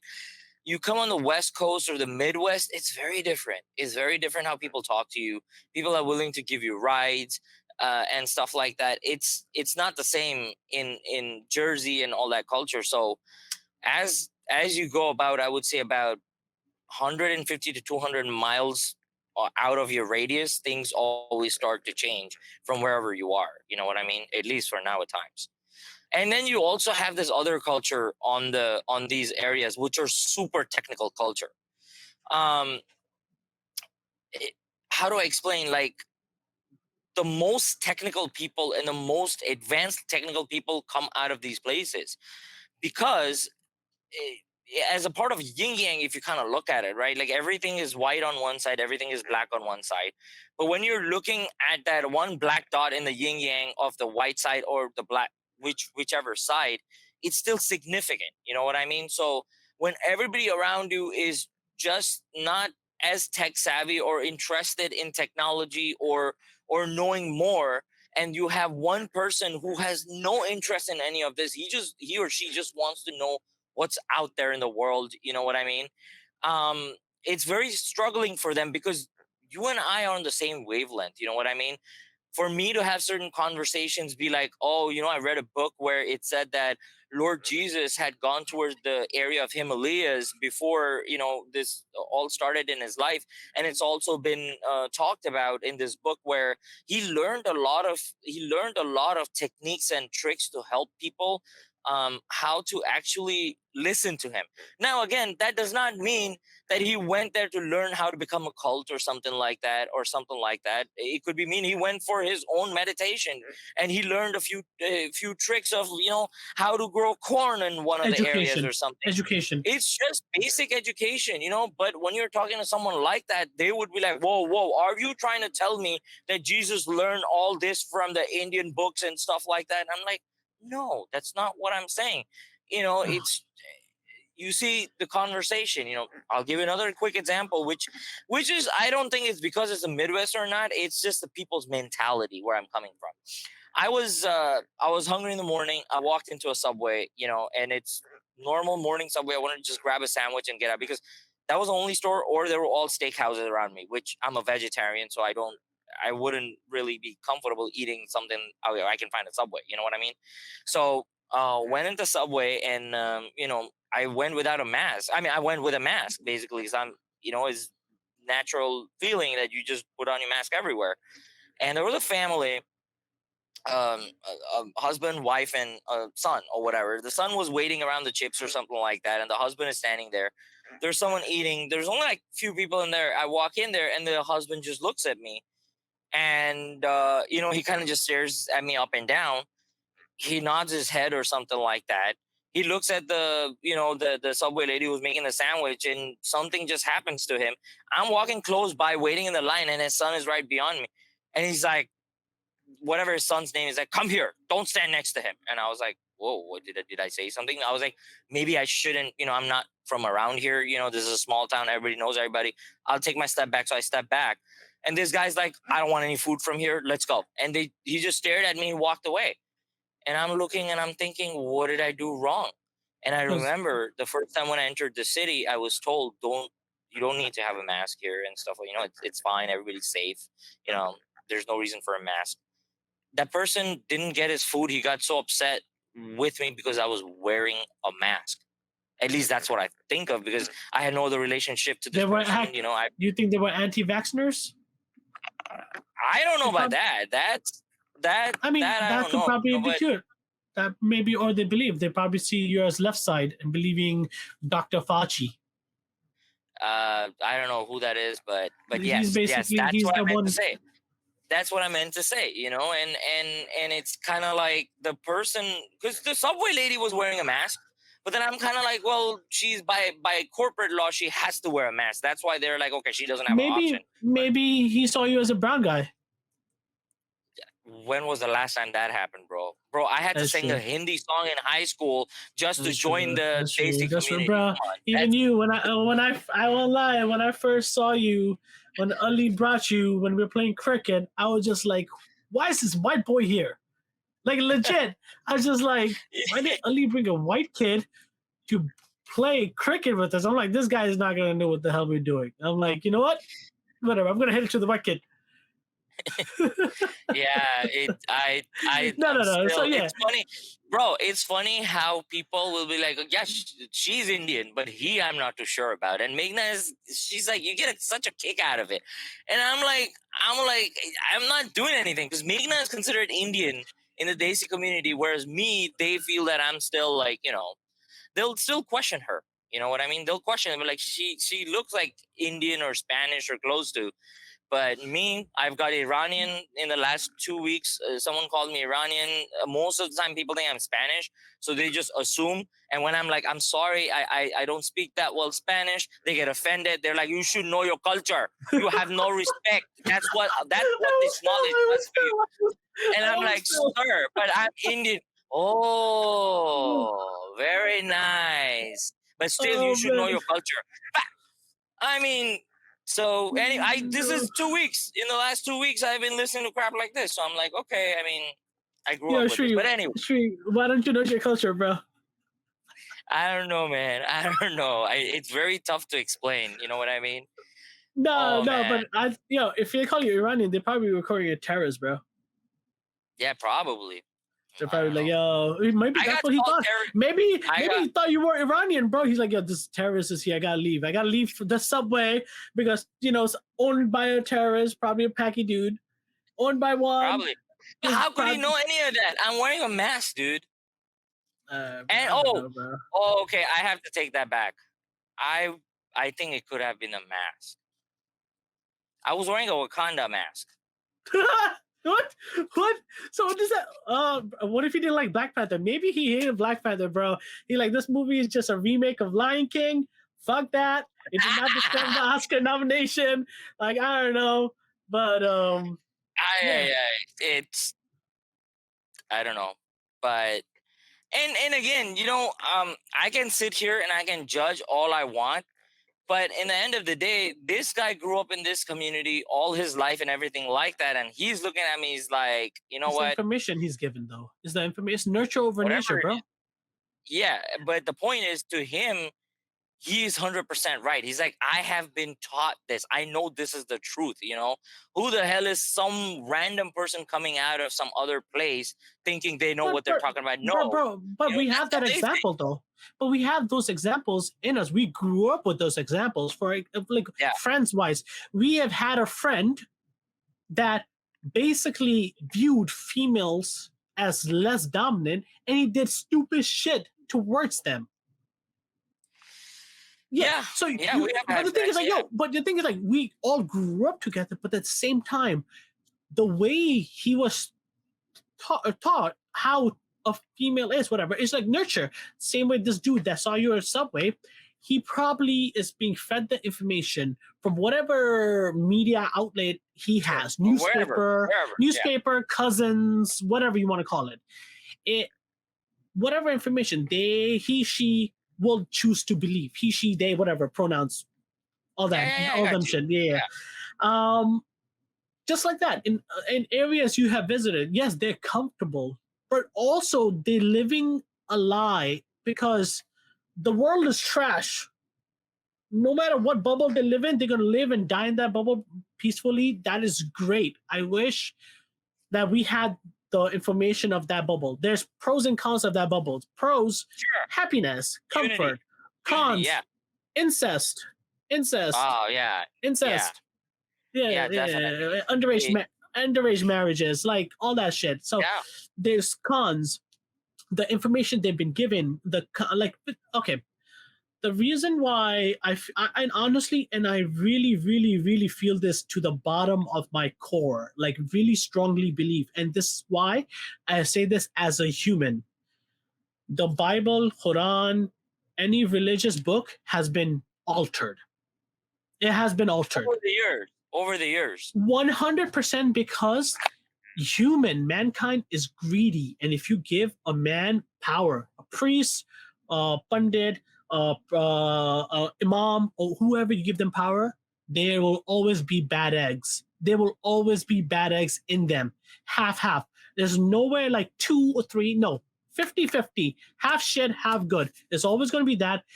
People have fucked with it. It's wrong to say. It's wrong to, but it's an honest thought. It's an honest, true belief because as a human, we are not designed to handle power. We're corrupt. We want more. We is the greed. The greed. We love it. That's something we thrive off. We thrive off the power, the like feeling. Why do you think we respect the winners, the greats? Alexander the Great, Genghis Khan. We respect these tyrant. These were mass murderers. They used religion. They used religion as expedition. The Crusades. Religion is quote unquote peaceful. The fuck they doing? Killing kids, wives, like innocent people. Like so. To my core, I believe it has been altered. It has been altered. I think religion has two sides to it. One side of it, which is actually very, very important, and this is weird, but I've only seen mostly over the years females take a lead on something like this, which is called culture. I'm not talking about rituals. I'm talking about cultures. I mean, there is. I don't know about. We get it from them actually. We get it from our moms. Yeah, like we have like the Raksha Bandhan on the Hindu side, you know what I mean. There is other cultures also from your side that there are certain things you just have to do, and that is a part of culture. I'm not sure which one it is or something, or I'm sure in many cases, when the sister is getting married or something like that, the older brother has to come and bring her the shadi ka joda or has to buy it for her or something. Yeah. I don't know. I'm just giving examples. Everybody has their own, and they change by culture to culture. I mean, region to region. You could be taught a specific culture that was just very specific to your family, and now you realize that this is not even in the whole other cultures. This is just very similar to our family. It's just been that way. You look at Baji's family, her family, and it could have been like, you know what I mean? That I've never heard of any of this anywhere, but this just somehow comes from, rooted in her family. It doesn't have to be Muslim or not, but you both are Muslim. So I'm sure there's a lot of similarities, but there are certain things that you're just like, it could be literally as small as making of khichdi. You could be like, wow, I've always had khichdi this way. This has always been khichdi to me. And now I have khichdi from somewhere else. And it's like, wow, this is not khichdi. And to them, it's like, oh my God, this is how khichdi is. What's wrong with you, dude? But then when you look at it as a whole, you're basically limiting yourself for growth and knowledge because you are only adapting or only making true of the information that you're getting from one source. You're not being human. You're being part of a place designed for you. It's like rules. It's a rules book. It's like follow these rules. You will be passed to go to heaven. Who the fuck made it? Okay. That's why I say. I feel like because of that is like the holy books have been altered. Just like that, a culture keeps on getting altered. If you're limited to the information you're given, and that's all you preach and believe in, and that's what you pass along, there is no growth. So when reality hits you and you fight back with the information you have because you're limited, and the person that has the information is throwing it at you, this world is going to collapse one day because the growth this culture is on. Look at Native Americans got taken over. Like, it's like the occupancy money is going to buy it all. It's going to buy it all. So these people that are living comfortably, happily, there's pros and cons. And we have a lot of that. And I find it like I feel they use religion. Religion, I feel, is a massive cult. because they Yeah. make it out to be. They make it out to be. They make it out to instill fear on you. If you don't do this, you're not gonna go to heaven. Bitch, you have one life. Live it. If you're Yeah. worried about the next life, what the fuck you're doing right now? Just proceed. It's just like you need like human nature changes. Like just like our stage, you know how we were a teen, we were different. We change with our life. Like honestly speaking, I was a shitty teen. There were things I have done, but then there were things that when as my childhood that affected me, that didn't let me grow. That was basically I was raised on fear. I was raised like in a sense where if I don't do this, if I don't become this, I will be a failure. If Yeah. I don't respect my religion, my elders, and pray and stuff, I will be a failure. If I Yeah. don't listen to my parents' wording, one like everything, take it to heart and do what they say. If they are not happy, I will be a failure. Everything was decided. Everything is Yeah. like Yeah. expected, like this thing. And those people, like I would say at one time I was part of that shell, a part of that space where this is right. Yeah. And if honestly speaking, if I stayed or when I got married, I stayed with my dad's side while I was working out and I was living at my dad's. You know, that's how we taught. The wife is Yeah. Yeah. supposed to stay at the son's place, the wife, Yeah. whatever. And if my grandmother wasn't moving to my dad's house and we still stayed there, I think I would have been a horrible person. I Because don't. I don't think you've because been a horrible nurture. person. I No, think you might I'm have telling been you, happy. I'm telling you right now, I would have been a horrible person. I would have been horrible to my wife. I would have been a very bad, like I wasn't prepared to get married, bro. Legit, I'll tell you something. I got married because I love this person and I knew the responsibilities, but I didn't know how much. Like nobody teaches you. And the thing is, like in our life, in the way we are raised, we're raised that we are men, we have to provide, but nobody tells us how and what and where and what else we gotta do. We basically aren't taught to consider another female life that is coming and being attached to us. We're not taught that. Nobody teaches you. There's no guidebook that tells you wife comes, she has feelings, she has the same emotions as you do, maybe more. Make sure if you think of yourself, think of her, consider her feelings and stuff. It takes time. Yeah. If I stayed there, and I'm not trying to cast anything on this, it's just the No, culture of you're my saying situation. You're talking about a situation. You're not talking about a person or anything. lifestyle. You're Yeah, I'm saying talking about situation. lifestyle. I'm talking about lifestyle, the way it Yeah. is, the culture, and the thing it is. It just my family side, my dad's side views females as objects, as housewives, home wife and stuff. My mom is a home wife. My dad treats her and talks to her like she's a home wife, and by that I say aggressive, very like breaking a person. I don't know how the fuck my mom puts up with it. It's just, and I blame my grandfather, her dad, for it. He raised like the information they were fed is shit, and the thing is, that's how they were cultured. The whole community and stuff. That's what they were cultured. They were like, this is right. And my grandfather viewed his daughters as objects he could give out to other households to get respect for him. Respect, earn respect. That's what they were. You go to this person's, you become a bahu of the khandan. Like, Yeah. Yeah. Yeah. so as a father of a daughter and stuff, and me moving here to here, honestly, is the best decision we ever did because I got to grow with my wife, understand her, the struggle, respect her parents. I live with my wife's parents. I don't know how many people can say that. And I love them. I love them. Can I say something? Also, another thing, we have spent more time in that house that you're true. living at right now, even That's as true. friends or whatever you say. Even when we were at Satrang, there might have been a gap for the time being, but in the end of the day, always came back home. So Yeah. I, This you was home. know, This was home base for us.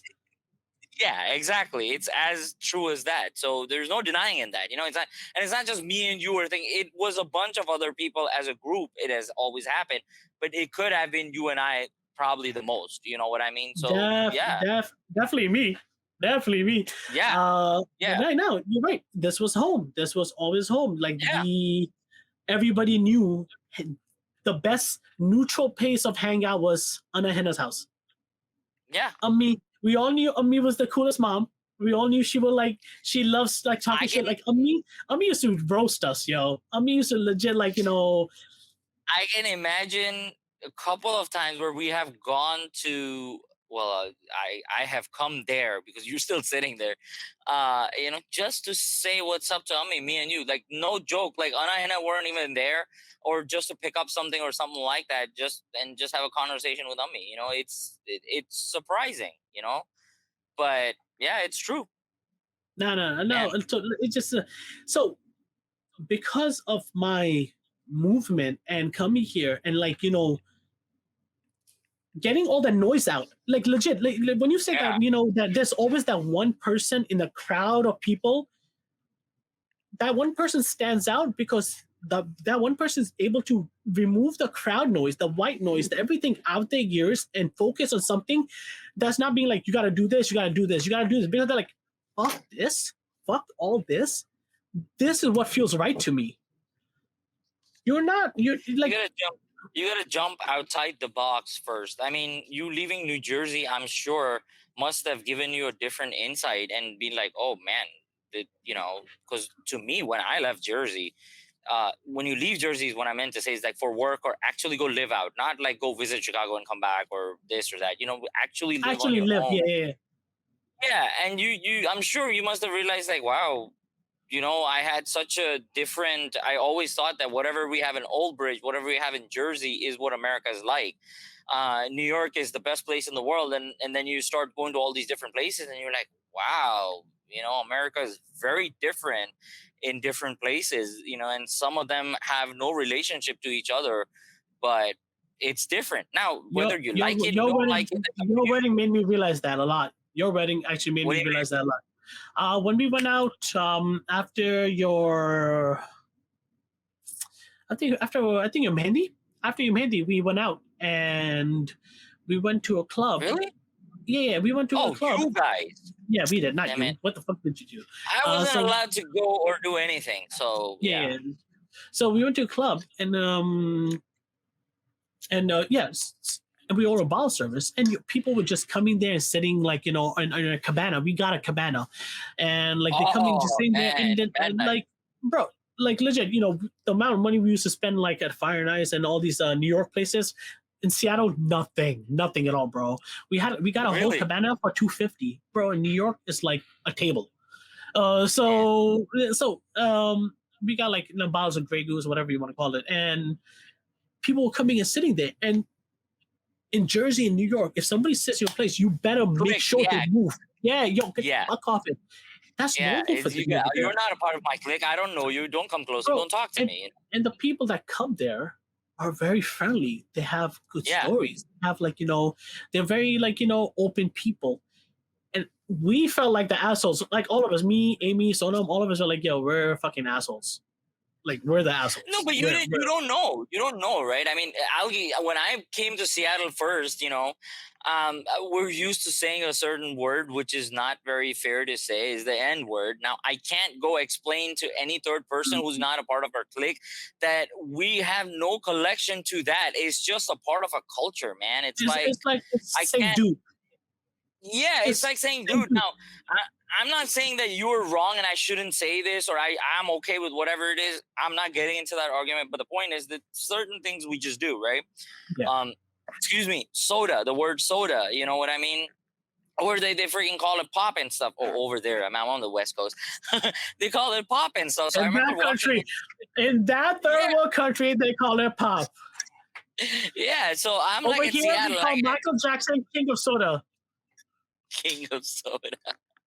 But yeah, it's just it was different. And I'm like, yo, why is this person talking to me? And Meghna is like, they're just trying to be nice. They're just talking. Why can't you just talk normally? Why do you have to be so paranoid and so defensive about everything? And I'm like, over the years, I started to realize that, oh my God, we've kind of always been that way in Jersey. And that's how it is. Like, I'll give an example. You walk into It's also our McDonald's culture, in though. Jersey. It's all our culture. Yeah, Our me culture and you. teaches us to be always on self-defense. Remember this one friend who lives in North Brunswick area. Yeah, North Brunswick area. He has a house and a pool, and we always used to hang out at his house. I don't know if I can say his name, but yeah. Of course you can. But he's one of the best people in my lives. I know. He's one of the best people in our lives. He really is, man. Like, I was Very, going through a very different impactful. time during that time, and Very that impactful. guy really took me in his house. You know what I mean? And Manchanda, machine gun. That's true. That's true. I mean, what I am today helped me get out of that world through his house. It was a very different scenario, you know. And he's I think we always all been grew a together. well-wisher. Yeah, He's been always genuine. been a well-wisher. He is the most genuine person. Like, he is as real as he gets. He's real. Yeah, he's the most real guy. You know, even if there's drama, he's still real. You know. He is the most genuine person. Yeah. So, anyways, we were at that place, and we couldn't go to his house, or he wasn't there, or something like that, and we were hungry. And there was also this other Desi Hall / restaurant that's over there, and there's a McDonald's or one of those express places which has pizza / McDonald's or whatever, right? I don't know what was something like that. I remember me and you going there, and there's like no other customer, and there's there's nobody standing at the register, right? So we're waiting, like, is someone gonna show up or something? There's only one employee sitting on the side or something like that, just chilling. I don't know what they were doing. So we're just waiting on the thing, and then all of a sudden you see this Desi auntie comes out of nowhere. She's like, "Hey, you!" And we're like, "What?" And she's like, "What are you sitting there doing?" He's like, "I'm on my break, y'all." And this girl just sitting with "I'm on my break." She's like, "You just had your break 15 minutes ago. What break?" She's like, "But I'm hungry." "You cannot do that. Take the customer order first." So she comes up. She's like, "All right, what do you want?" You know, straight up like that. And I go to McDonald's or any of the stores on the West Coast. Not everywhere, but most of them, they're like, "How may we help you, sir?" And I was just like, "Well, are they talking to me?" And they're like, "Yeah." And they give you the Chick-fil-A service, bro. They give you the Chick-fil-A service. It's just crazy, you know. And you've seen Bon Qui, right? Mad TV, Angelina Johnson. It's really that experience on our side. And you know, and when I first see it, I'm like, "Yo, why is this funny? This sounds normal to me." That's exactly how the experience is. You know what I mean? Were you there when Ashish almost got killed in the drive-thru in McDonald's? No. What did you do? Yeah, we basically, all of us, I don't know why we wanted to do something stupid. It was like 20 of us. We all walked through drive-thru, and a car actually ended up coming, and Ashish is drunk and being stupid.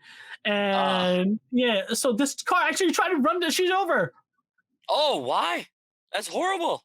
Do you remember the time when we reversed into Taco Bell? Oh yeah, that's funny. That shit was funny. Everybody was laughing. Everybody was laughing though. I don't think anybody has.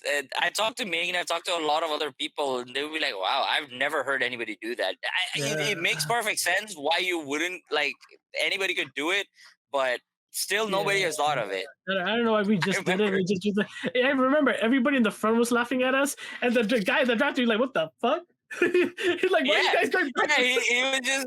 But you know, he's known to say his script like CDI. We all were taught. We gotta talk about some CDI stories, bro. I'm sure we're gonna. That was our first job. That was our first job selling newspapers on the phone. Oh man. I know. We should do that. Let's just cut a thing in 2 minutes. We've been talking forever, bro. It's been, honestly speaking, a great first day, and we're gonna go pick up everything from where we left off. But let's end on a good note. So what we think? What we're gonna bring up back next week? We're gonna talk about CDI. We're gonna continue talking shit about Amitesh. We're gonna continue talking shit about Amitesh. Okay. I'm gonna tell you right now. Okay. CDI and talk shit about Amy. I think more than Amy is the scenarios that happened at his house. or Yeah. around the vicinity of his house. I mean, and this is how long? Maximum like 10 months or 11 months, at least for me. Being around that vicinity the most. But yeah, it just has to be something to do with Amy, always. No. He is very important. Like we'll talk more shit about him tomorrow, and then we'll try to bring him back on. He's definitely going to join us one day. So we'll talk shit about it first. Yeah, we'll talk shit about it first. But no, he's gonna roast us back, man. He's gonna roast us back good. Of course he is. He's gonna roast us back good. All right, that's good. He's one of the reasons why my name is Sufail. Him and Anna. Oh, I did not know that. Yeah, I used to call you something else, but it's okay. No. They used to call me. They still call me Sufail. But no. But Anna's the main reason. Yes, my wife roasts me for. She roasts me for a fucking living. But with that being said, Shri, I love you. This was great. This is, honestly speaking, it felt natural. It felt easy. Yeah. I love you. I cannot wait to do this again. We're definitely going to do more. We'd be better. Two-tail, yes. Some shit like that. Thank you, everybody, for joining. I am Suhel, a.k.a. Chef Sui. That's Shri. Shri. What's my gamer name? Kali? Yeah, there we go. Thank you for joining. Not a gamer. But thank you, guys. Peace.